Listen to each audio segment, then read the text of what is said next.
अस्सलाम वालेकुम स्टूडेंट्स। आज हम बात करेंगे कॉस्ट अकाउंटिंग सिस्टम पे। लास्ट क्लासेस में हमने डिस्कस किया था कॉस्ट अकाउंटिंग क्या होती है। Cost accounting is basically a process जिसके थ्रू एक बिजनेस ऑर्गेनाइजेशन अपने मैनेजर्स के डिसीजन मेकिंग को फैसिलिटेट करने के लिए उनको कॉस्ट रिलेटेड इन्फॉर्मेशन प्रोवाइड करती है। अब ये कॉस्ट अकाउंटिंग सिस्टम, एक सिस्टम वो प्रोसेस है, वो प्रोसीजर है that consist of different individuals, documents and computer systems and processes जिसके थ्रू कोई भी इंडिविजुअल कुछ इनपुट्स को यूज करके कन्वर्ट करता है इनटू एन आउटपुट। ठीक है ना। अब कॉस्ट अकाउंटिंग सिस्टम में वो इनपुट्स क्या है? कॉस्ट रिलेटेड इंफॉर्मेशन है, कॉस्ट रिलेटेड डेटा, मतलब material cost, labour cost, administrative cost, marketing cost. Business ने अपने प्रोसेसेस में जहां जहां पे भी खर्चा किया है उस तमाम कॉस्ट के डेटा को लेके प्रोसेस करके आउटपुट्स मतलब रिपोर्ट्स में जनरेट करना, रिपोर्ट्स बनाना, जिससे नोन डिसीजंस लिए जा सकें, प्रॉपर डिसीजंस लिए जा सकें। ये काम होता है अकाउंटिंग प्रोसेस का। ठीक है ना। इसमें इसका बेसिक मकसद यही है कि रिकॉर्ड करना है इन्फॉर्मेशन को और कम्युनिकेट करना है इन्फॉर्मेशन को मैनेजर्स के साथ। कौन सी इन्फॉर्मेशन? कॉस्ट रिलेटेड इन्फॉर्मेशन के साथ।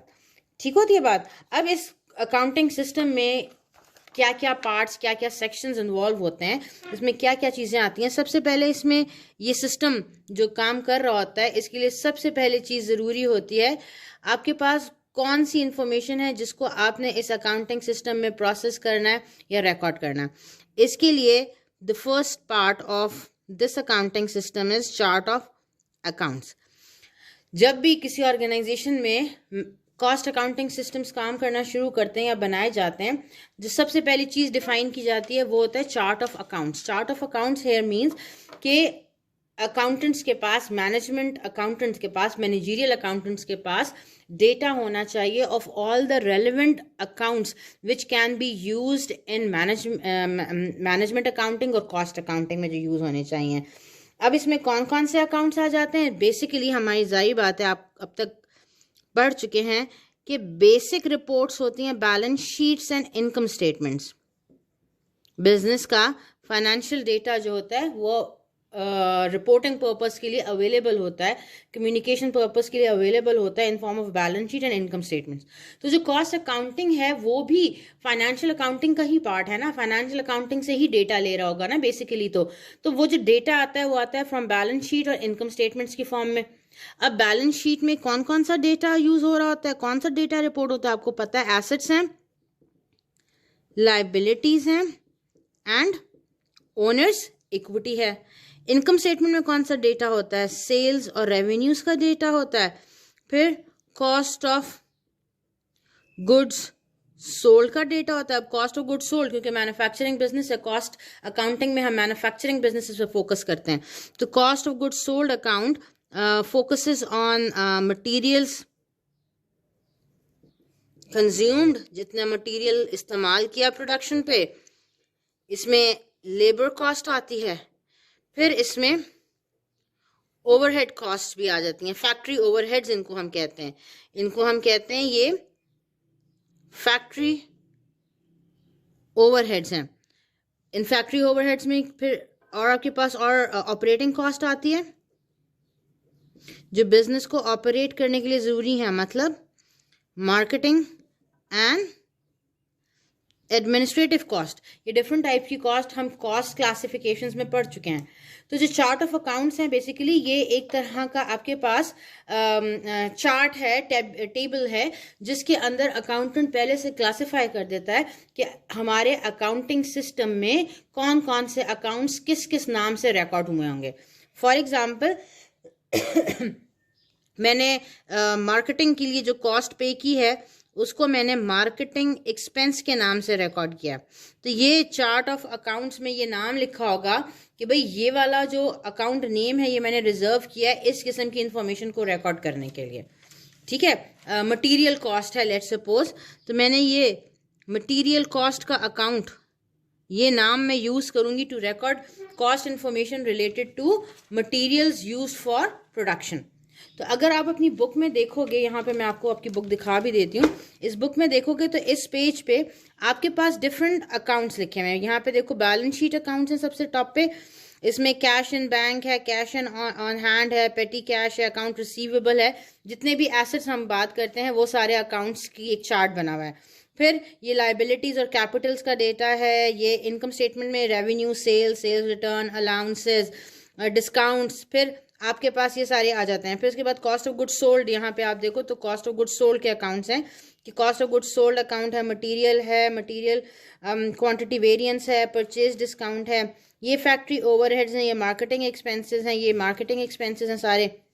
कहने का मतलब ये है कि बिजनेस फर्स्ट स्टेप होता है एक अकाउंटिंग सिस्टम को क्रिएट करने का, बनाने का, तो अकाउंटेंट क्या करता है, पहले तमाम ये चार्ट्स ऑफ अकाउंट का डेटा असेंबल कर लेता है, कंपाइल कर लेता है कि मैंने अपने अकाउंटिंग सिस्टम में जो इन्फॉर्मेशन इनपुट करनी है, जो मैंने डेटा रिकॉर्ड करना है और कम्युनिकेट करना है, वो किस किस इन्फॉर्मेशन से रिलेटेड है।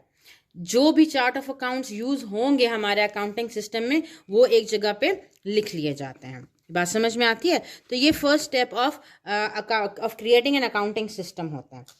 फिर जब हमने चार्ट ऑफ अकाउंट्स स्टैब्लिश कर लिए, फिर उसके बाद अकाउंटेंट का काम होता है कि उसने करना ये होता है कि वो क्या करता है, एक जर्नल एंट्रीज जो हम पढ़ चुके हैं वही काम यहाँ पे किया जाता है, लेकिन नाम इसका बदल के जर्नल वाउचर एंट्री लग दिया गया है। सिंपल जर्नल एंट्री ही। जर्नल एंट्रीज हम कब करते हैं, जब कोई बिजनेस में ट्रांजैक्शन अकर होती है, हमने उसके लिए जर्नल एंट्री पास करनी होती है। तो कॉस्ट अकाउंटिंग में भी डेटा को रिकॉर्ड करने के लिए जर्नल एंट्रीज बनाई जाती हैं। वही डेबिट क्रेडिट का रूल है, वही एक अकाउंट ज़्यादा होगा, एक अकाउंट कम होगा, कुछ डेबिट हो रहा होगा, कुछ क्रेडिट हो रहा होगा, सेम रूल्स हैं for passing journal entries here. तो यहाँ पे अब जर्नल एंट्री किस चीज़ के लिए पास करनी होगी। लेट्स सपोज बिजनेस ने रॉ मटेरियल परचेज किया तो उसकी एक जर्नल एंट्री होगी। रॉ मटेरियल को परचेज करने के लिए क्या एंट्री होगी, बिजनेस ने मटेरियल परचेज किया तो purchasing material as an asset, तो मटेरियल जो कि एसेट है ज़्यादा होगा तो डेबिट होगा। इस मटेरियल को परचेज किया है तो या तो कैश पे किया होगा, ठीक है, अगर कैश की पेमेंट है तो एसेट कम हो गया, इसको हम करेंगे क्रेडिट। या अगर हमने फॉरेन कैश की पेमेंट नहीं की है तो फिर बिजनेस ने क्या कहा होगा, बिजनेस ने कहा होगा मैं मटेरियल खरीद रहा हूँ, पेमेंट बाद में कर दूंगा। उस केस में हमारे पास यहाँ पे क्या आएगा, अकाउंट्स पेबल आ जाएगा जो लाइबिलिटी है, और ये इंक्रीज हुई है तो ये क्या हो जाएगा, क्रेडिट हो जाएगा। बात समझ में आती है? जर्नल वाउचर एंट्री करनी है। अब हमने मटेरियल की एंट्री कर ली, उसके अलावा और कौन सा कॉस्ट रिलेटेड डेटा होता है, लेबर कॉस्ट होती है। तो हमने लेबर्स को जब हम पेमेंट करते हैं इसके लिए हम टर्म यूज करते हैं पेरोल का, ठीक है, कि या वेजेस का टर्म भी यूज हो सकता है, लेकिन आपकी बुक में यहाँ पे टर्म यूज किया पेरोल।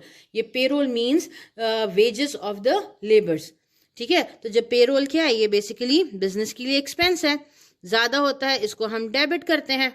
या तो हमने कैश में पेरोल पे किया होगा तो कैश एसेट है, डिक्रीज हुआ होगा, इसको क्रेडिट करेंगे। या अगर हमने पेमेंट किए पेरोल्स बाद में पे करने, हमारे पास इंफॉर्मेशन है कि बिजनेस के लेबर्स ने इतना काम किया, इतनी सैलरी, इतनी वेजेस अर्न की, मगर उनको अभी पेमेंट नहीं की गई है, बाद में पेमेंट की गई है, तो फिर उसके बाद यहाँ पे क्या हो जाएगा, यहाँ पे अकाउंट नेम यूज होगा पेरोल पेएबल, जो कि एक लाइबिलिटी है। लाइबिलिटी ज़्यादा होती है तो इसको हम क्रेडिट कर देते हैं। बात समझ में आती है? इसके अलावा बाकी cost accounting, cost related data और क्या हो सकता है, ओवरहेड से रिलेटेड हो सकता है, ठीक है। हमने रेंट पे किया हो सकता है, हमने यूटिलिटी बिल्स की पेमेंट हो सकती है। फिर ऑपरेटिंग एक्सपेंसेस में आ जाते हैं तो मार्केटिंग एक्सपेंसेस हैं, ठीक है ना, डिप्रिसिएशन एक्सपेंस है, एडमिनिस्ट्रेटिव एक्सपेंसेस में आ जाता है। तो कहने का मतलब है सैलरीज हैं, एग्जीक्यूटिव की सैलरीज हैं, ये तमाम पेमेंट्स क्या हैं, ये तमाम पेमेंट्स ऑपरेटिंग एक्सपेंसेस और ओवरहेड एक्सपेंसेस हैं, ठीक है। तो जो एंट्री करनी होगी वो इन एक्सपेंसेस की पेमेंट की करनी होगी। जब पेमेंट की एंट्री करते हैं कैसे करते हैं, जो भी एक्सपेंस हो, जैसा रेंट एक्सपेंस है तो ये इंक्रीज होगा तो इसको हम डेबिट करेंगे, कैश की पेमेंट है तो क्रेडिट हो जाएगा क्योंकि एसेट डिक्रीज हुआ है। रेंट एक्सपेंस पे किया तो एक्सपेंस ज़्यादा हो गया, कैश कम हो गया। यूटिलिटी बिल्स पे किए, एक्सपेंस ज़्यादा हुआ, कैश कम हुआ। मार्केटिंग एक्सपेंस पे किए, एक्सपेंस ज़्यादा हुआ, कैश कम हुआ। डिप्रिसिएशन की पेमेंट नहीं होती है लेकिन डिप्रिसिएशन एक्सपेंस बनता है और साथ में एक्यूमुलेटेड डिप्रिसिएशन का अकाउंट आ जाता है क्योंकि एसेट की वैल्यू कम हुई है। तो depreciation expense and accumulated depreciation आ जाता है। सैलरीज पे करते हैं, सैलरीज एक्सपेंस ज़्यादा होता है, कैश कम हो जाता है। ठीक है, तो यही वही सारी जनरल एंट्रीज हैं, वही सारे रूल्स हैं जो हम अप्लाई करके जर्नल में एंट्री पास करते हैं। ठीक होती है बात? यहाँ तक बात समझ में आती है? Third part of an accounting system, third part of an accounting system में आ जाता है जी डिफरेंट अकाउंटिंग सिस्टम बनता है manufacturing cost accounting cycle. Third section or third part of a cost accounting system is manufacturing cost और accounting cycle. ये मैं समझाने के लिए आपको आपकी बुक का रेफरेंस दूंगी, आप भी अपनी बुक में देखिएगा, मैं भी आपको यहाँ पे बुक से डिस्कस कराती हूँ।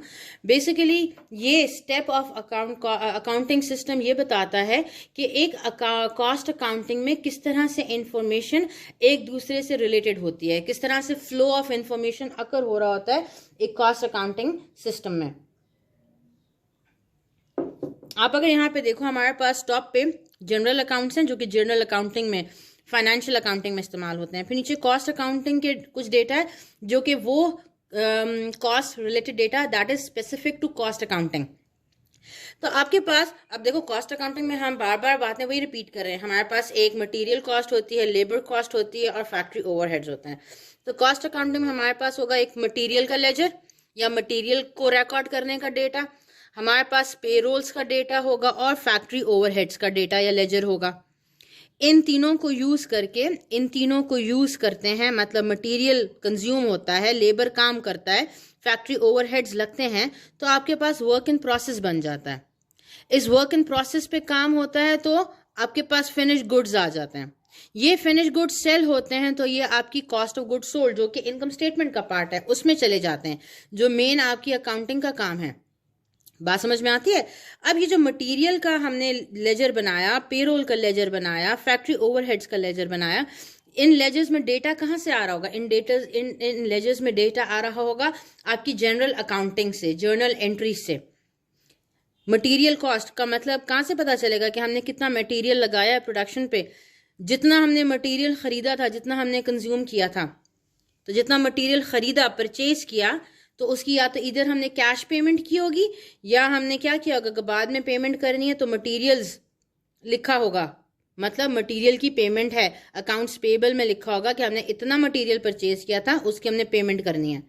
तो ये वाली वैल्यू, मटेरियल की पेमेंट की वैल्यू आपके पास आ जाएगी कहाँ पे? आपके मटेरियल के लेजर में, जो हमने कॉस्ट अकाउंटिंग में इस्तेमाल करना है। पेरोल का लेजर है, पेरोल के लेजर में इंफॉर्मेशन कहाँ से आएगी? पेबल्स में हमने जितनी सैलरीज पे करनी है, जितनी वेजेस पे करनी है, वो इन्फॉर्मेशन फ्लो होती है to payroll ledger in cost accounting. फिर ये मटेरियल वाली इंफॉर्मेशन और पेरोल वाली इंफॉर्मेशन आगे फॉरवर्ड हो जाती है इनटू वर्क इन प्रोसेस।